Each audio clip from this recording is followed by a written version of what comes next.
যোগাযোগ হয়েছিল, কি কি নাম্বার ছিল, যদি মোবাইল ফোন আদৌ থাকে, আমরা তো জানি না কিছু।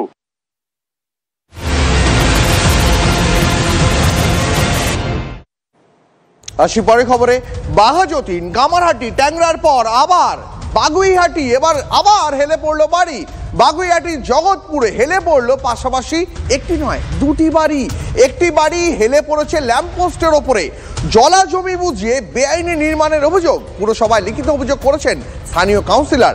এদিকে বর্তমান এবং প্রাক্তন কাউন্সিলর একে অপরের দিকে দায় ঠেলাঠেলি করতেই ব্যস্ত, আর অথই জলে পড়েছেন বিপজ্জনক এই দুই বাড়ির বাসিন্দারা। নাকের ডগায় একটা বেআইনি দুটো বাড়ি তৈরি হয়ে গেল, এক বহুতল তৈরি হয়ে গেল, অথচ জানতেই পারলো না বিধাননগর পুর নিগম। আপাতত নোটিশ দিয়েই দায় সেরেছে পুরসভা। তো আর আমি তো গত 2 বছর বা 3 বছর কাউন্সিলর, এগুলো আমার সময় হয়নি। কড়া পদক্ষেপের নিয়েই আমি কর্পোরেশনের ছাড়া আমি কোনো কাজই করতে দিচ্ছি না, বিল্ডিং করতে দিচ্ছি না। তো এরপর থেকে আরও একটু স্টেপ নিয়ে দেখতে হবে। এগুলো তো পার্সোনাল বাড়ি সবার, এবার এই পার্সোনাল বাড়িতে তো আমাদের কাউন্সিলরদের আপনারা জানেনই সেরকম কোনো আমরা কোনো রকমই বাড়ি সংক্রান্ত ব্যাপারে আমাদের কোনো রকম কোনো কিছু থাকে না। এটা হলো তৃণমূলের বাংলা, এগিয়ে Bangla. Rapid urbanisation is a reality. এখানে বাসস্থানের প্রয়োজন আছে, কিন্তু কলকাতার উপকণ্ঠে দমদম, পানিহাটি, কামারহাটি, বরানগর 5 তলা বাড়ি যেখানে হয় না সেখানে 8 তলা বাড়ির পারমিশন দিচ্ছে। সমস্ত জায়গায় কাউন্সিলরদের রফা। এক একজন ইঞ্জিনিয়ারের খালি রোজগার দেখুন। হেলে পড়া বাড়ি নিয়ে বর্তমান কাউন্সিলর দায় চাপাচ্ছেন প্রাক্তন কাউন্সিলরের উপরে, আর সেই প্রাক্তন কাউন্সিলর তিনি কি বলছেন শুনুন। ওই অঞ্চলে যিনি দেখাশোনা করেন মলয় চক্রবর্তী, উনি ওই রাস্তাটা করার জন্য বলেছিলেন। এবার ওই রাস্তাটা করার পরে তারপরেই ওই জায়গায় বাড়িগুলো মিঠুন কর ও আর আরেকজন ওরা তত্ত্ব করে ওই জায়গাটা কিনে বাড়ি করে নিয়েছে।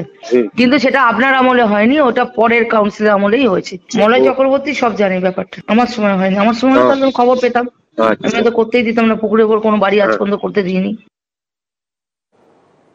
শুধু বাগুইহাটি নয়, বিধাননগর নারায়ণপুরেও হেলে পড়া বাড়িকে ঘিরে চরম আতঙ্ক। বিধাননগর পুর নিগমের 3 নম্বর ওয়ার্ডে তীব্র চাঞ্চল্য। একের পর এক বাড়ি হেলে পড়ার খবর পেয়ে নড়ে চড়ে বসেছে পুরসভা। এরপরেই নারায়ণপুরে হেলে পড়া বাড়ির বাসিন্দাদের অন্যত্র সরানো হয়।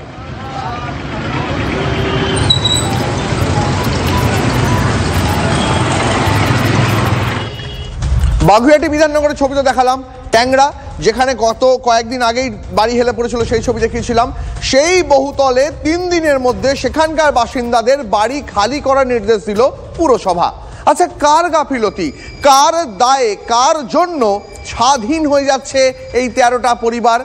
গোড়ায় গলদ বা নজরদারির অভাব? প্রশ্নে পুরসভার ভূমিকা। পরিস্থিতি খতিয়ে দেখতে ট্যাংরায় 7 সকালেই পৌঁছে যান পুরসভার ইঞ্জিনিয়াররা।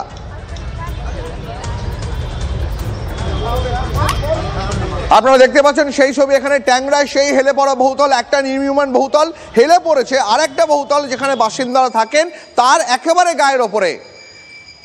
শহরে একের পর এক বাড়ি হেলে পড়ছে। কি বলছেন বিরোধীরা, কি বলছেন বিজেপির রাজ্য সভাপতি সুকান্ত মজুমদার, শোনাবো। যেভাবে তৃণমূল কংগ্রেসের মুখ্যমন্ত্রীর দিদির কাউন্সিলররা পয়সা খেয়ে অবৈধভাবে বাড়ি নির্মাণের পারমিশন দিয়েছে, তাতে একের পর এক বাড়ি ভেঙে পড়বে, এটাই তো স্বাভাবিক। পিসার হেলানো মিনার দেখতে যেত, এখন পিসির হেলানো বাড়ি দেখতে আসবে সবাই পশ্চিমবঙ্গে। কলকাতায় হেলে পড়া বাড়ি নিয়ে চাঞ্চল্যকর রিপোর্ট পুরসভার। গত কয়েক মাসে 30টি বহুতল হেলে পড়েছে শহর কলকাতায়। শহর জুড়ে সমীক্ষা চালিয়ে এই রিপোর্ট পুরসভারই বিল্ডিং বিভাগের। হেলে পড়া বাড়িগুলির মধ্যে 65% বেআইনি, এই কথা বলছে পুরসভার রিপোর্ট। নকশা অনুমোদন ছাড়াই বাড়ি তৈরি হচ্ছে উল্লেখ করা হয়েছে রিপোর্টে। যদিও এখনো পর্যন্ত কলকাতায় মোট বেআইনি নির্মাণ কত, এই সংক্রান্ত কোনো তথ্যই দিতে পারেনি পুরসভা। আচ্ছা, কিভাবে পুরসভার নাকের ডগায় রাতারাতি বেআইনি বাড়ি তৈরি হয়ে যায়? পুরসভার নজরদারি কি তাহলে শুধুই খাতায় কলমে? উঠছে প্রশ্ন। না, আমি হটও করি না। এটাকে স্ট্রাকচারাল স্টেবিলিটি রিপোর্ট নিয়ে ইঞ্জিনিয়াররা ঠিক করবে, এটা মেয়র ঠিক করবে না, এটা ইঞ্জিনিয়াররা। না, সব হেলে পড়া বিপজ্জনক নয়। যদি স্ট্রাকচারাল স্টেবিলিটি দিয়ে দেয় যে স্ট্রাকচার ঠিক আছে, তাহলে সেটা বিপজ্জনক। কলকাতা অনেকগুলো বাড়িয়েছে, একটু পার্সিয়াল একটু হেলে গেছে, সব বিপজ্জনক না, বছরের পর বছর রয়েছে।